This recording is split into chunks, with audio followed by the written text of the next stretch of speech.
Hi, this is Pat McDonald, your host for Vote for Vermont, where our tagline is Listening Beyond the Soundbites. We're continuing with our candidate interviews, and today I'm honored to have with me Robin Chesnut-Tangerman, who has been on the show several times already, and he's a progressive and leader of the House Progressive Party in the State House, and he's running for Rutland Bennington District. Yes. Yes, well, welcome to the show. Thank you, Nice Pat. to see you. It's a pleasure to be back. Yes. I've always enjoyed being on this show. Well, it's fun. We liked having you. So I showed Robin my my questions that I have, and I blocked up on the top. It says a steady mind for turbulent times, and that's what you have as sort of a slogan on your website. It is. I loved it. That my wife came up with that. Oh, did she? Well, good for her. I like it. Because she feels that that's a way to encapsulate one of my strengths, which is a calmness, right? Listening, hearing perspectives, and not getting caught up in the storm. Yeah, when I read that, I said that is him. Yeah. You are always sort of steady. You're very, you're specific. People know what you're saying and what you want to see happen, but you don't get riled like some of us do that talk forever and get all excited. But anyway, then there's the turbulent times. Definitely turbulent times. Yeah. In so many ways. Yeah, and we're going to talk about that a little bit later. But I hope you weren't totally talking about the State House, because is that gotten a little harder? No. Okay. I was really referring outside. to the larger world. Yeah. In fact, if I can say, I've been really impressed by the State House's response, the state government's response. And one of the things that I'm proudest of is that the legislature's response to the pandemic was that twice a week, all House leadership would meet, Republicans, Democrats, Progressives, and representatives of the independents, twice a week with the Speaker, map out the week ahead, determine what priorities are, and we're all speaking with one voice. Whoa. And that was pretty much true through all of the CARES money, the allocation bills, the relief programs. Everybody has different priorities, but we work together to try to get that money out in a responsible and effective way. It's fracturing somewhat around the more controversial policies. Well, sure, but how nice that you're doing that. That hasn't been for a while. And so we are still doing that twice a week. That's good. Good for you guys. Because when I was there, it was still a lot of compromise and a lot of back and forth. And then it really did take a dive for a while. So maybe there's some good that's coming out of COVID for getting people back to the way we should act. It's really refreshing to be able to point to that experience, be part of that, and say, yes, this is how it should be done. Well, I was just telling somebody, I think it was VPR put out a map, and my sister sent it to me, and it had all the states coded of where they are with COVID, and there was one lone green state, and that was us. And I thought, how great are we? That's just fabulous. Yeah. And now Dr. Fauci is here today with the, I think he's virtually. Virtually. I saw the picture, and I thought he was physically here, and I went, wow. But he's virtually here, which is great. I mean, it's giving, and he said we should be used as a model. Yes. That's just awesome. Congratulatory. So anyway, yes. Yeah. Well, now backing up to my beginning question, do you want to talk a little bit about yourself and tell people how long you've been in the State House and your background? So I've been in 6 years. This is wrapping up the third term. This is so running for a fourth term. Yeah. I represent the Rutland Bennington district, as you said, which is 5 rural agrarian towns, 4 in Rutland County, 1 in Bennington. It's Tinmouth, Middletown Springs, Paulet, Wells, and Rupert. Oh, wow. There's a little bit of travel. Familiar with all of them. Yes, with my motorcycle. That's where we go down there. That's and in the House, I serve on the Energy and Technology Committee. And I'm currently chair of LCAR, the Legislative Committee on Administrative Rules, and chair of the Progressive Caucus, as you mentioned. Excellent. That's great. How many progressives are there in the legislature now? So we differentiate between those who serve as a P/D. Interesting. Or D/P. Right. So there are 7 progressives in our caucus. Yeah. And then there are another 7 D/Ps who are aligned with us, but caucus with the Democrats. Right. Interesting. You have this is completely out of the questions, and I will talk.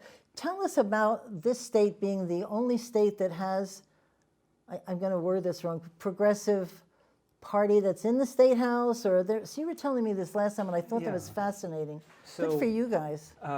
Vermont is the only state with a major third party. Right. And major party status being a legal definition, you get Right. 5% in a statewide vote. You have to be organized in a certain number of towns. And we consistently meet that threshold. So That's great. we have 3 major parties in Vermont, and we're the only state. That's with- great. that Well, has good that. for you guys. I mean, seriously, that means you've been putting in a lot of hard work. People have been putting It's in a lot hard to of get hard some work for towns to many years. organize. Yes. It is. So anyway, so what are your key priorities that you're out talking to people about, however you're doing that? But- So two questions there. Right. One is, what are the topics? And Right. the other's, how do you do it? Right, yeah, exactly. But really, the major issues that people are concerned right now with in COVID has been the economic relief, the rollout of unemployment insurance, which was, as you know, very problematic. Right, And so I'm still working with people trying to get things straightened out. But also broadband is really critical. really? Oh, interesting. Well, we've never made that last mile, have we? We have not. And I think the way I think of it is that the lack of broadband has been this, slow-moving storm Yeah. building Yeah. as we move more and more online. And what the pandemic did was make it a hurricane right now. Because without broadband, you can't work from home. You can't study from home. Of course not. You can't renew your driver's license. Right. You can't order anything, and the stores are closed. Right. So it's far more than just being a tool that we have available Right. to us. It's really the tool, and it more than that even represents a barrier of opportunity. So what did they do with the kids that didn't have broadband? How did they get them? They can't get them online, so what did they do? Right. That's been a major struggle. There Yeah. are the Department of Public Service has very good mapping here and have found about 70,000 Vermont addresses Yeah, that don't have functional broadband. And so Wow. with our efforts, both Connectivity Fund and with some CARES money, we're really focusing on trying to get connectivity for those people, focusing on students and the elderly Yeah. for telehealth appointments, and working from home. And we are using any means at our disposal, whether it be wireless, right. fiber optic cable, DSL, Yep, right. satellites, Excellent. What do you define elderly? Be So, careful. I so wrote your to the next governor. question, Yeah, Pat. exactly. Moving on. I wrote to the governor when they said people over 65. I wrote a sort of a not so nice note. I said, "Hey, watch it." But anyway, it's very expensive for the. I remember talking to one of the people that were trying to get Wi-Fi up one of our roads in Berlin, and there was one person lived on top of the hill, and he says there's not enough people to make it worthwhile for us money-wise, so they Yeah. didn't do it, and I'm sure they still don't have connectivity. But she had to go down to the library because she's supposed to work at home for her business. Right, and that's what people are doing. Yeah, going to the library. A lot of the carriers have set up hotspots, Yeah. Ah. maybe at the town library or Right. the town office, and people go down and park in the parking Oh, lot. well, that's good that they do and that. their- Yeah. That's good. I also want to mention that last year, the legislature passed a bill which created CUDs, the Communication Union Districts. Oh, I don't even know what that is. It's Stay tuned, people. Yeah, so this was really our legislative response to the fact that for the commercial carriers, if they don't have the heads per mile, Right, right. They They're can't not make gonna money. go there. Right. that's simple math, Right. simple business. And broadband is federally regulated. We can't make them go there, Ah. unlike telephone companies, Right. landlines. Right. So commercial carriers won't go there because it doesn't make sense. The state can't go there because costs of covering the state range from $350 to $800 million. Ah, right. So rather than just say, well, you're on your own, we say, well, you're on your own, but here's a toolkit. And so we provided legislation to create communications union districts based Oh, on the old fire interesting. district concept. Yep. We're providing technical expertise, providing money for feasibility studies Great. and organization. We have arranged with VITA for bonding to Excellent. start building infrastructure. And there are now 9 CUDs set up. Great. I have to look this up. That's very, any chance remember the bill number or the act number at this point? If not, I know how to look at it. H 513, I think it's Act 79 Good for of you. last session. Yeah. Well, I have to look it up. That's fascinating. And it's really based on the model of EC fiber. Yeah. And so there are 9, but the problem is that they are, realistically speaking, they're a couple of years away from stringing fiber still. Yeah. So we need something now. Yeah, because I'm always surprised at where the holes are, where you're not connected, and you're talking along, riding down 89, and all of a sudden, Right. You're like, and I'm sure the people that move there don't even think that they don't have it till they move in, and then probably not so happy. Well, when I talk with realtor friends, it used to be the questions were schools and crime or something. Right. Yeah. Now it's schools and broadband. Well, they've had Probably such an in experience. reverse order. And I'm sure that after COVID is over, whenever that may be, we're going to probably still continue to use, having kids at home. It's just a whole new tool that people were not wanting to use, and maybe now they're going to use it to save money, to have the kids be more at home, and It'll I think really it'll be interesting to see what we keep from these. I'm not wearing emergency- masks, I just want to Yeah. tell you. Just saying. Anyway, so you've been in the legislature for a while now. That's great, 3 terms. What do you think the biggest accomplishment has been for you? And not necessarily in your committee, but what you've worked on as a whole? So I would say that there are 2 levels of accomplishment. Yeah. One is bills that you get passed. Right. And there are a number of those. The broadband bill is a big Yeah, one. I got to look that up. And in my first session, I worked on the renewable energy plan. So, those are big ones that are very impactful. There are a lot of other bills that I got passed that are much smaller, but affect things like unemployment insurance Oh, we like that. and incompatible offices in town government. Oh, Because interesting. once schools became union schools, Right. the treasurer of the school, or the town treasurer, no longer interacts with the school at all. Oh, So it used to be that a town treasurer could not be a school board member right. because of conflict of interest. right. Now there's no conflict. Oh, interesting. So I Yeah, got that put it- changed yeah. at the request of a constituent.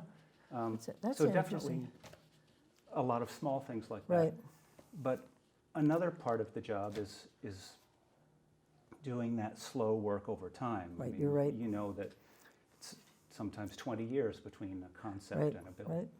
So what did you think about I think he's going to veto it, but the governor's, the bill that was just passed by the House on the Global Warming Solutions Act. Yes. And I think you've got it sounds like there's 4 or 5 votes that are needed to either support him or to override. So So it it's passed close. passed the House Right. 102 to 45. I guess he's in trouble. So, well, it depends Never on mind whether they can hold on to all of those. Yeah, And that came out of my committee. So Right. a lot of debate on Yep. it.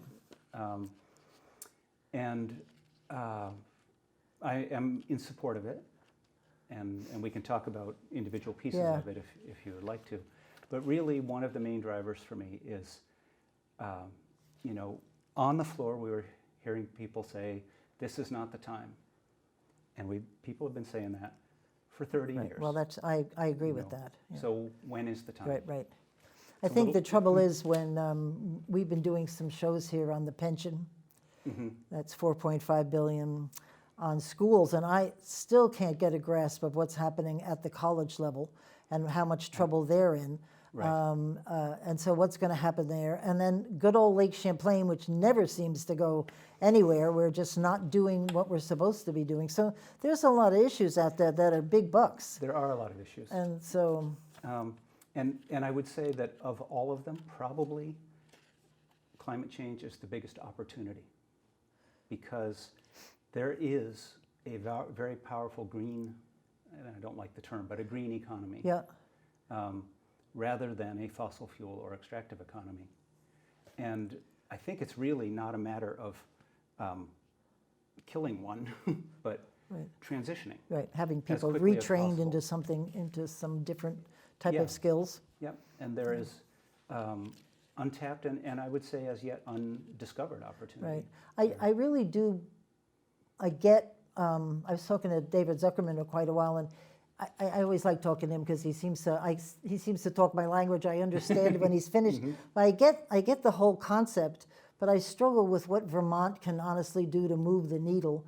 And that's what I'm, with going through with all these debts and stuff, I just don't know, and you're right, it's never a good time, so do it, and we'll figure it out, but I just don't know where the revenues are coming from. They say 2022 is going to be a killer from lack of revenue and expenses from COVID, that we covered ourselves this year with, I think we had some monies left over in the rainy day fund and some monies, so actually, we haven't spent the rainy day funds. Yeah, that's We what still have somebody those. told me. I thought that was pretty interesting. I thought Yeah. that'd be the first thing we grab. But so we're okay this year, but next year, you guys are gonna have your hands full.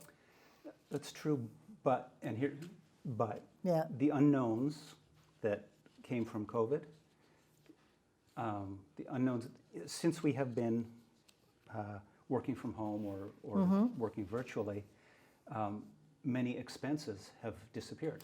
well, that's true. It's true. Maybe it's so balanced there have out. been savings. Yeah, There have been additional expenses. Yeah. And we don't know what those will be with climate change. Interesting. We do know that a big focus of the bill is about resilient infrastructure, and that is a money saver. right, Right. It costs up front, but yeah. it's a no-brainer that it's a money Has saver. any other state successfully pursued these initiatives so that we would have some kind of, it worked here in Minneapolis or wherever, and, One of the first was Massachusetts, oh, no kidding. and they, this gets into the meat of the bill a Yeah. little bit, and the part about the right to sue. And so Massachusetts passed the bill and it just sat there until they were sued. Oh, interesting. And then they started not just planning, but taking action Well, and actually reduced their carbon footprint considerably. Really? And Vermont is the only New England state whose carbon footprint has increased. Because when I left the legislature, we had passed this Lake Champlain cleanup bill, and everybody's shaking hands and yay us. Right. And when I ran again for the Senate a couple years later, turns out they didn't do anything because I think the economy sort of tanked and there wasn't the kind of money that we needed to fix Lake Champlain. And we were still talking about Lake Champlain, and I was sitting at the table with Tony Klein. I'm like, what? Why are we still talking about this? I thought it was long since fixed, but no.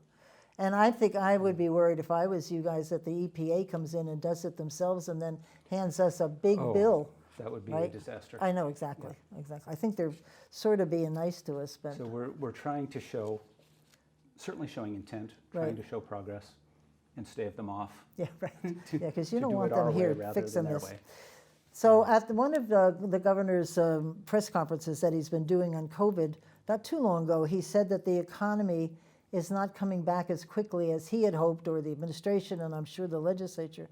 So what do you think will happen to get it? What can you guys do to get it back on track here? Not that we were doing totally great, but Right. better. Than, So I want to take a step back into something that I have been talking a lot about with people, which is, what does getting back on track mean? I mean, everybody wants to get back to right. normal, What does that look like? Right. but normal is an economy based on inequality. It's way too many Vermonters who are a paycheck away from real hardship, Right. who can't afford medical care. You know Yeah, all, no, all of this. for And sure. So we don't need to get back to normal. We need to get back to something better. Oh, I like that. Good for you. And we have the opportunity to design that now. I don't know what it is. I see really encouraging signs. Like, one of the things in my area, at least, that happened with COVID was a big burgeoning of local food. Oh, yes, right. And things like, you go to a farm stand now, and they don't have their sweet corn. they have products from 10 local farms. Right, right. And so does the next farm stand Right. down. And that kind of appreciation for and support for the local economy was completely unexpected. Yeah, that's great. Um, Well, I and- think people, whether it's through education, people really understand the value of fresh, homegrown food, that it's not traveling Right. from California or Mexico, which is my favorite place to buy things from. And you feel better when it's from Maz's or somewhere Right. locally. And the role that the legislature can play in this is working on things like, what are the restrictions that we have on slaughterhouses that make it so there are That's a big issue. 4 in the state? Right, yep, What are the restrictions on on-farm right, sales or events? right. And we've been tweaking those, but I think there's a lot more to Is do there still the slaughterhouse? Because Ensign Tebbets was on a couple of years ago.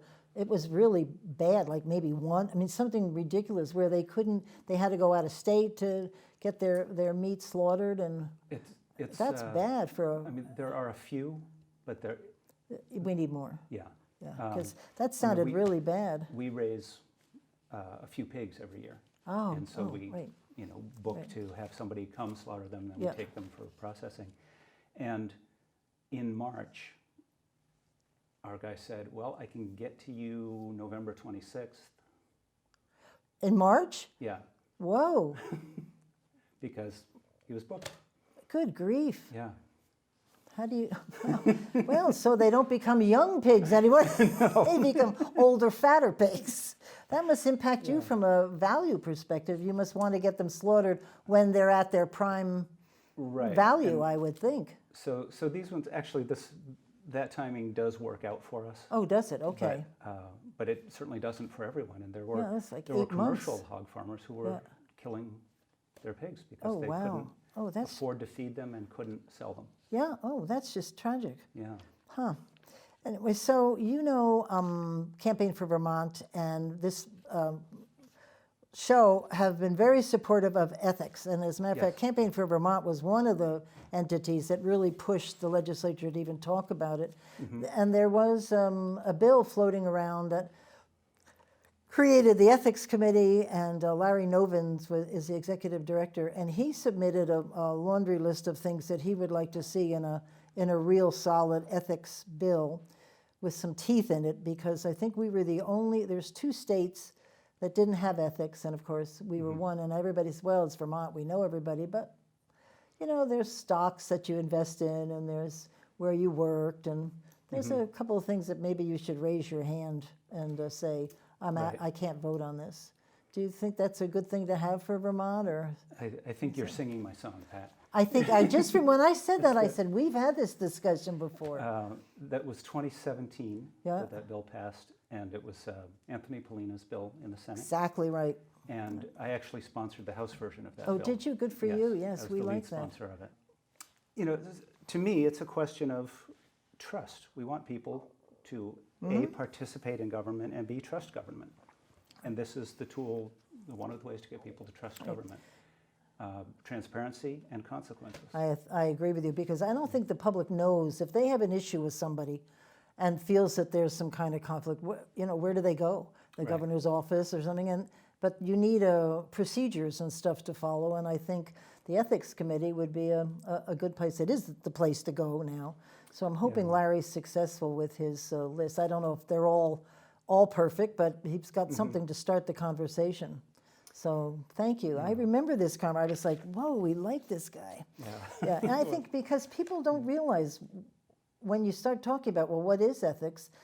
Then because I talk about this all the time. Jim Kondos was the only person, and Jim Greenwood, a couple of years before him, you probably wouldn't know him. They were both in the energy business, and they would stand up every time and recuse themselves when a bill was directly related to their business. And I always thought, good for you. And it was just the 2 that I've known over all these years. So I bet there's more. There's another small bill that at least the House passed, and I should look it up to see what the final, I believe it passed and was signed. But it prohibits direct contributions from corporations to political candidates. So the finance political finance regulations. Yeah, I think Right. they need a little review. And so that, that was one small step Right. that we That was a that we big got. step. It still allows PAC money, because PACs are what Right, everybody right. uses. We actually, the Progressive Party wanted to not allow PAC Was- money as well. But Was there a thing about advertisements that you had to say, maybe I'm way off base here, had to say who paid for the ads? that's required. Is that required the- now yes. anyway? Yeah. Oh, okay, because for some reason that was a discussion I had a long time ago, but, because I know somebody, well, they were talking about somebody that stepped down from after the primary, he stepped down because he was doing some things that, he was a Republican, I think up north somewhere, he was doing some things that were no, and I said, well, obviously he didn't read the, Right. he didn't read the bill. So anyway, we've sort of run out of time, and I wanted to talk just maybe two things. We talked about defunding the police and what you think about that, about these, Yeah. you were talking about, what was your word? The turbulence, the defund Yeah. the police, and bearing in mind my husband's a retired captain from the state police. Not that I have any opinion. So this is another instance where what I do is step back and say, so what's behind that? Because I think it's a terrible slogan. But when you really break it down, what are they looking for? Well, Right. they're looking to actually lift some of the burdens from police departments and put them onto social workers and psychologists and other social organizations. Right. Absolutely. Right. Yeah, because they're not trained to deal with mentally ill people. Right. They're not. And so can some of the funding go from enforcement to prevention through Right, social services? And if that's the question, yes. If the question is defund the police, no. No, well, talk about bedlam. Your word turbulence turbulence plus would be great. All right, so in the I also time want remaining, just very quickly to say that I live in a rural area where our main law enforcement is the state police. And we already have a long you have a wait. contract with And them, so the idea of defunding right? that even more is Yeah, is a you need non-starter. to have some level of feeling safe about Right. where you live and stuff. But we do want accountability. Yes. So tell us a little bit about why we should vote for you, Robin Chesnut-Tangerman. I think steady mind in turbulent times, because I do sit down, listen to the sides, Right. listen to perspectives, try to understand the message behind the words. What is the need that we're addressing? And I believe that I really do bring an open mind and a perspective, listening to different perspectives. Good. And I think that is what we need most. That's great. That's great. I really like when you say, well, what do you really want? What's the bottom? And in almost all instances, can't even say that, about when people just jump in and say we have to do this or that, if you step back, there is always an underlying reason that Right. needs to be addressed, and that gets muddled in all the chaos, or turbulence, as we say. But I really thank you for being on the show. I wish we could shake hands, but we can't. But anyway, Well, thank you, Pat. good luck It's- with your campaign. It's been a pleasure. Yeah, as thank always. you. We'll see you next week. Thanks for tuning in. I'm sure you enjoyed the show as I did. And in the meantime, keep listening beyond the sound bites.